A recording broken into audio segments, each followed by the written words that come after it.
we are looking at how to pronounce this name as well as how to say more interesting and often confusing names, some of the most mispronounced ones, so make sure to stay tuned for those. This is a name of Italian origin, meaning dear. It also means dear or expensive in Spanish. But how do you say it? In English, this is generally pronounced as Cara, Cara, Cara. But some might pronounce it also as Cara, because yes, indeed, in Spanish or Italian, it is said as Cara, Cara. So, Cara or Cara. And now you know.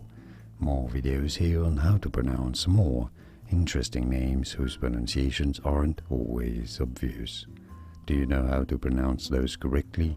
You will after watching this. I'll see you there to learn more. Thanks for watching.